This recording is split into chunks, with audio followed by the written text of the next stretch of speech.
بسم اللہ الرحمن الرحیم۔ السلام علیکم۔ روزانہ واقعات سننے کے لیے اس چینل کو سبسکرائب کریں۔ مسلمانوں میں ایک سے بڑھ کر ایک بہادر پیدا ہوا۔ ہر بہادر نے شجاعت کے وہ کارنامے دکھائے کہ دنیا دنگ رہ گئی۔ سیف اللہ حضرت خالد بن ولید رضی اللہ عنہ بھی انہی بہادروں میں سے ایک بہادر تھے۔ ایک مرتبہ حضرت خالد بن ولید رضی اللہ عنہ اپنے ساتھ 100 مسلمانوں کی جماعت لے کر مہان ارمنی کی دربار میں تشریف لے گئے۔ مہان ارمنی اسلام کا زبردست خالف تھا اور اس کے پاس 10 لاکھ سے بھی زائد فوج تھی جو کہ پوری طرح مسلح تھی۔ حضرت خالد بن ولید رضی اللہ عنہ جب اس کے دربار میں پہنچے تو مہان ارمنی نے سفارتی آداب کو ملحوظ خاطر رکھتے ہوئے ملاقات کی۔ جب حضرت خالد بن ولید رضی اللہ عنہ دربار میں داخل ہوئے تو دیکھا کہ فرش پر ریشم کا قالین بچھا ہوا ہے۔ آپ نے فرمایا کہ اس قالین کو یہاں سے اٹھا دیا جائے۔ یہ بڑے حوصلے اور جرأت کی بات تھی جو حضرت خالد رضی اللہ عنہ نے مہان ارمنی سے کہہ دی۔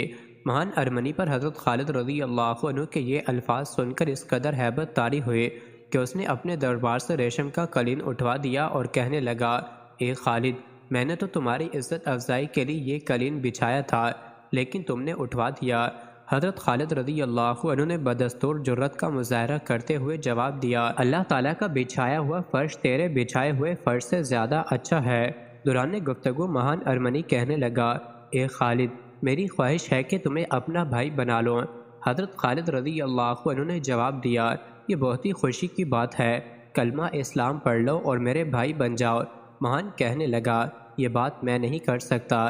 حضرت خالد رضی اللہ عنہ نے فرمایا کہ اسلام قبول نہ کرنے کی وجہ سے تو ہم نے اپنے حقیقی بھائی سے بھی کنارہ کشی کر لی ہے، پھر میں تمہیں کیسے اپنا بھائی بنا لوں؟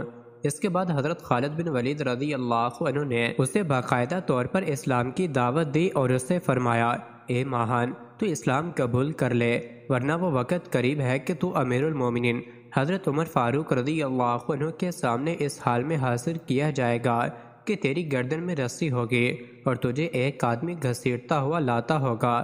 مہان ارمنی کو یہ بات سن کر بڑا غصہ آیا اور دم غضبناک ہو گیا اور اپنے محافظوں کو حکم دیا کہ ان لوگوں کو پکڑ لو، یہ جانے نہ پائیں۔ حضرت خالد بن ولید رضی اللہ عنہ انتہائی پھرتی اور چستی کے ساتھ اٹھے اور اپنے ساتھیوں سے للکار کر فرمایا، خبردار، اب ایک دوسرے کی طرف ہرگز نہ دیکھنا، اب انشاءاللہ ہماری ملاقات حوض کوثر پر ہوگی۔ اس پر تمام مسلمانوں نے تلوار یوں نکال لیں اور ہر قسم کی صورتحال کے لیے تیار ہو گئے۔ مسلمانوں کا یہ عزم و جوش اور ولولہ، ہمت و جرأت اور جذبہ دیکھ کر حامان کے دل پر خوف طاری ہو گیا۔ اس نے اپنے درباریوں کو روک دیا اور حضرت خالد بن ولید رضی اللہ عنہ سے کہنے لگا کہ خالد، میں تو آپ کے ساتھ مذاق کر رہا تھا۔ مزید ایسے ہی ویڈیوز کے لیے چینل کو ضرور سبسکرائب کریں۔